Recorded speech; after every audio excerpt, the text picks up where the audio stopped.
pagtulong at tulong mong gamitin sa ibang mga kabataan. Napakalawang po Diyos ng aanihin. Napakarami pong aanihin po Diyos.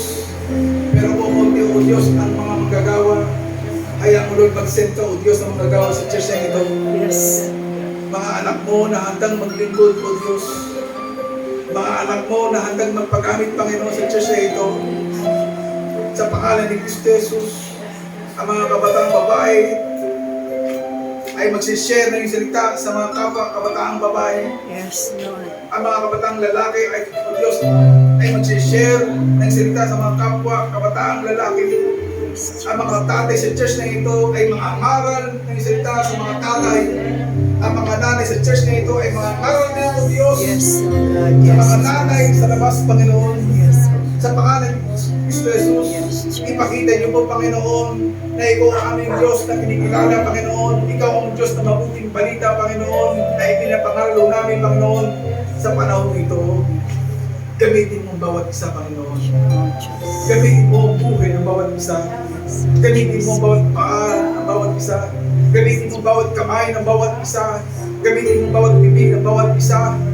Use it, Lord, in the name of Jesus Christ of Nazareth. Use it, Lord, for your glory. In the name of Jesus Christ of Nazareth. Gamitin mo kami, Panginoon. You're so good. Sa pangalan ni Kristo Jesus. Habang kami nagpapatuloy, Panginoon. Habang kami ay gumagawa, Panginoon. Sa pangalan ni Kristo Jesus. Hayaan mo, Panginoon, ang mga bilang ng church na ito ay magtublay, Panginoon. Amen. Sa Amen. pangalan ni Yes, Kristo so Jesus. God. Yes, Jesus. Bukod sa magtublay, Panginoon, Yes, Jesus. yung kanilang pong estado ng kanilang pong pananampalataya, O Diyos, na mula sa pagiging baby Christian, patungo, O Diyos, sa mature Christian, Panginoon. Yes, so God. Sa pangalan ni Kristo Jesus, Yes, Lord. lumago sila, Panginoon. Lumago, Panginoon, ang spiritual life ng bawat isa. Lumago, Panginoon, sa pangalan ni Kristo Jesus. Salamat po, Panginoon. Napakabuti mo. Paglain mo rin po, Panginoon, ang pastor na ito, si Pastor Roder, pati ang kanyang may bahay, pati ang kanyang mga anak, O Diyos. Huwag niyo po sila pababayaan.